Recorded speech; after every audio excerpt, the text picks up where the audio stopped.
Well, welcome back, YouTubers and fellow toy train buffs, to another surprisingly update to the rejuvenation efforts on my Edge of Town layout. First of all, let me thank all the new subscribers. Welcome to the channel. Hope you enjoy our ongoing series of this rejuvenation effort.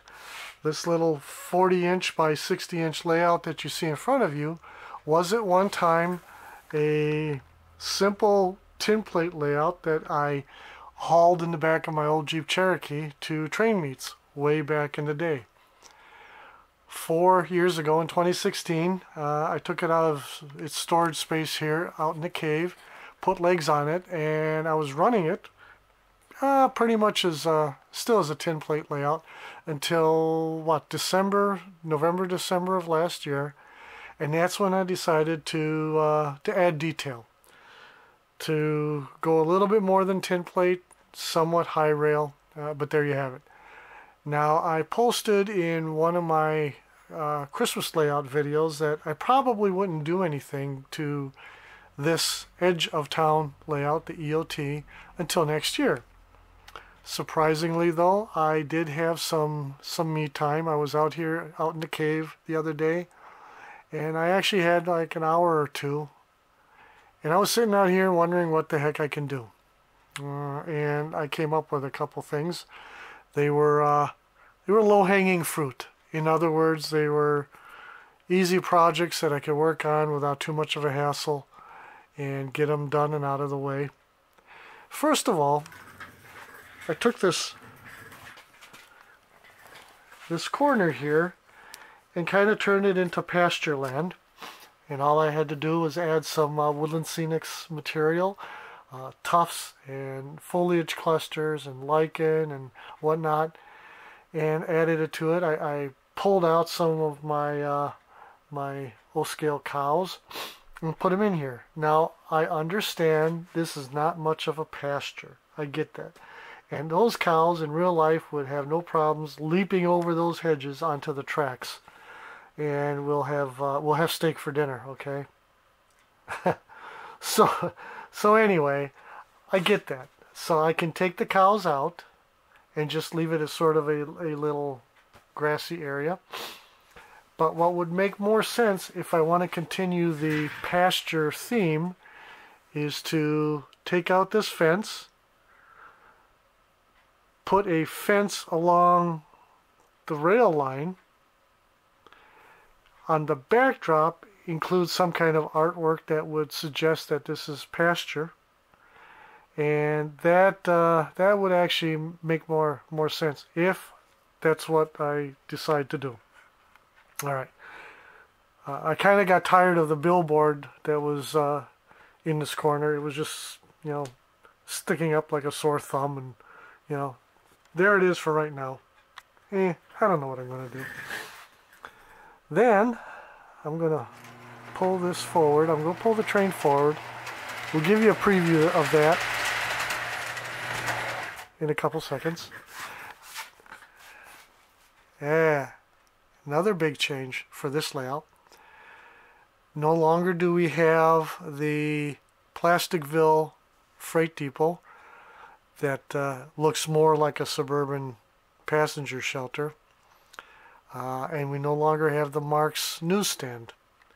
What I did is I bought a junker Plasticville freight depot on eBay, and I chopped it and modified it. This used to be a Plasticville 2-stall engine house.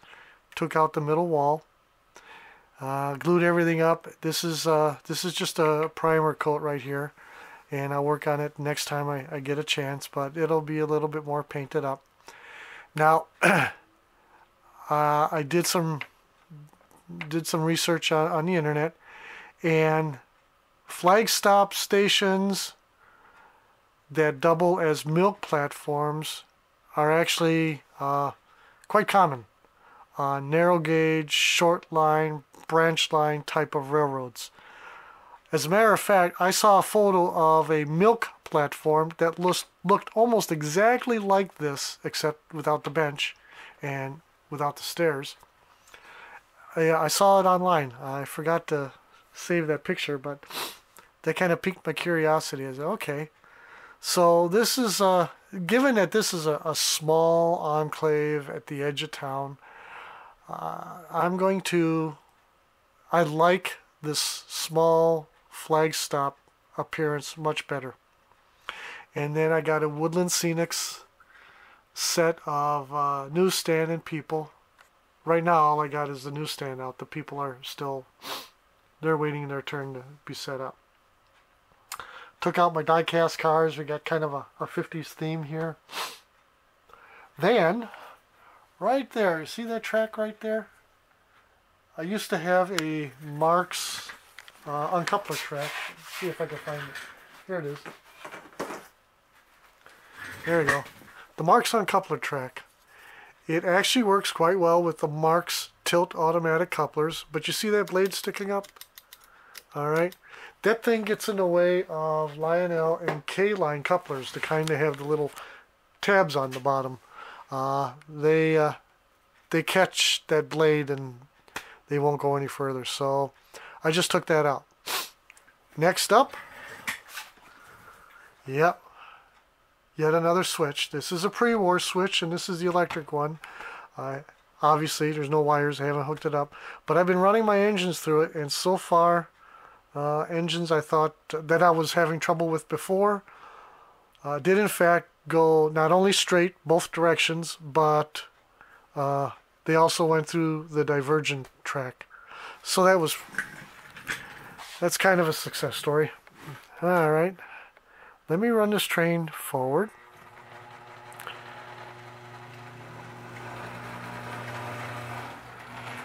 This is the new Marx / modern Marx / Ameritrains, whatever you want to call it, Santa Fe Prospector set.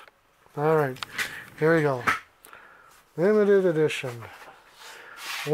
Set number 10662, I believe. The Prospector. Limited edition. Okay. And the year, what's the year? August 97. Alright. This is actually the first time, I believe, that I've run the whole train, or maybe the second time that I've run the whole train. I've taken the engine and I've run it with other cars, but just haven't, I don't know why, I just haven't gotten around to running the set. It consists of a nicely done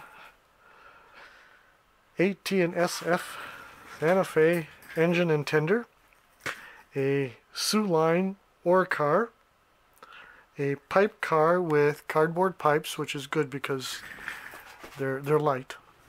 The train doesn't have to haul a lot of weight. Searchlight car and a lighted caboose. I think this is the only lighted caboose I have from the new Marx people. So okay, let's run this thing. Every now and then, if I don't watch the throttle, it'll just jerk forward instead of having a nice slow start. Alright. Well, we know the lights work. Alright. Train, are you going to cooperate? There we go.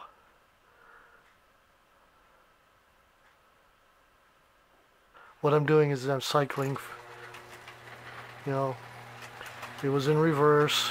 I had to cycle into neutral and whatnot. So, okay.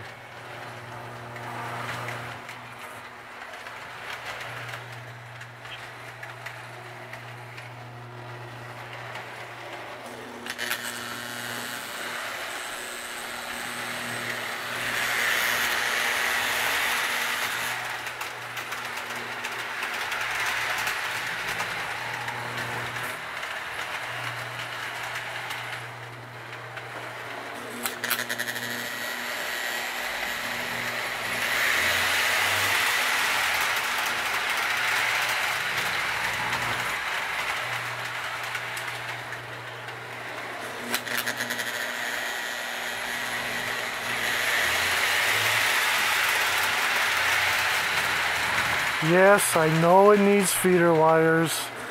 Just haven't gotten that far yet. I was surprised I got this much done on the layout.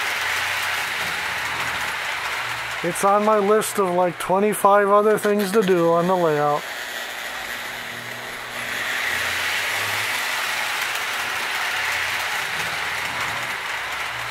I'm in no hurry, and if I'm in no hurry and this is my layout, you guys don't need to be in a hurry.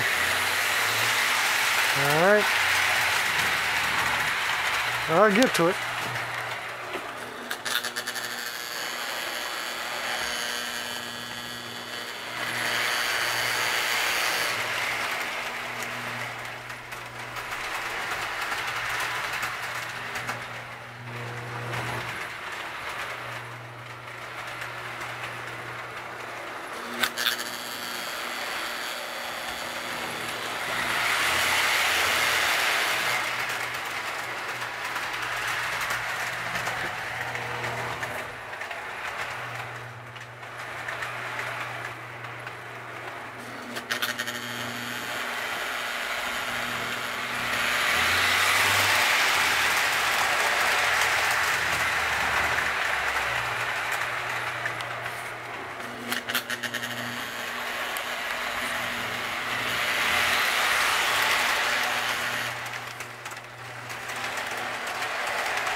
My hands are shaking. It's cold out here. It's like, 57 degrees. It's cold for me. After a never-ending summer of 100 or three-digit temperatures. Yeah, 57 is cold now. And to think I came from Milwaukee. And I'm calling this cold.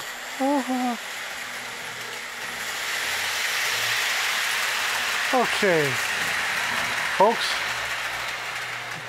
bring it on home and call it another running session. Alright, well, the set behaved well. Thank you very much. Okay, again, hit like, subscribe if you haven't already, comment if you want. And until next time, I have no clue what I'm going to do next on this layout. I never do. I just sit here and think of things to do, and if I have time to do them, I do them. If not, hey, the heck of it. So, until next time, tschüss, adieu, auf Wiedersehen, bye y'all.